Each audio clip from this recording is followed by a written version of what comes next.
So we do have some breaking news we want to take you out to, as we are hearing from President Donald Trump releasing a statement on Ukrainian President Volodymyr Zelenskyy. He posted to his Truth Social account, and this is a pretty lengthy quote, so we are going to pull it up, two pieces at a time. So let's start with this. He is saying this again on the Ukrainian president, saying, quote, "Think of it. A modestly successful comedian, Volodymyr Zelenskyy, talked the United States of America into spending $350 billion to go into a war that couldn't be won, that never had to start, but a war that he, without the U.S. and Trump, will never be able to settle. The United States has spent $200 billion more than Europe, and Europe's money is guaranteed, while the United States will get nothing back. Why didn't sleepy Joe Biden demand equalization, and that this war is far more important to Europe than it is to us? We have a big, beautiful ocean as separation." On top of this, Zelenskyy admits that half of the money we sent him is, quote, "missing." He refuses to have elections, is very low in Ukrainian polls, and the only thing he was good at was playing Biden like a fiddle. I am going to pull up that next part of the quote right now. "A dictator without elections, Zelenskyy better move fast or he is not going to have a country left. In the meantime, we are successfully negotiating an end to the war with Russia, something I'll admit only Trump and the Trump administration can do. Biden never tried, Europe has failed to bring peace, and Zelenskyy probably wants to keep the gravy train going. I love Ukraine, but Zelenskyy has done a terrible job. His country is shattered and millions have unnecessarily died."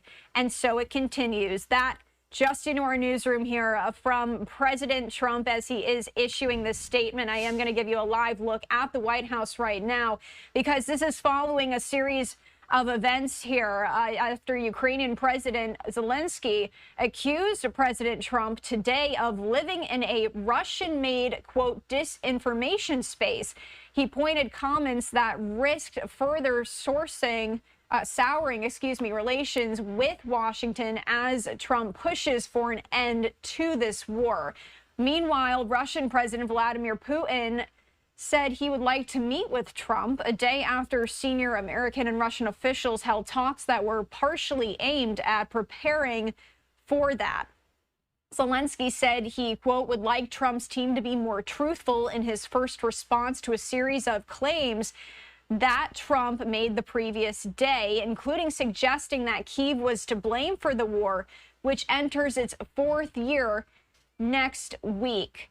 The comments from Trump and Zelenskyy were a back and forth between the leaders of these two countries that have been allies in recent years under President Biden, as the U.S. provided crucial military equipment to Kyiv to fend off the invasion and used its political weight to defend Ukraine and isolate Russia on the world stage. But the latest here, as this is rapidly developing, the Trump administration has started charting a new course, so to speak, reaching out to Russia and pushing for a peace deal. Senior officials from both countries held talks yesterday to discuss improving ties, negotiating an end to the war, and potentially preparing a meeting between Trump and Putin after years of frosty relations, we could call it.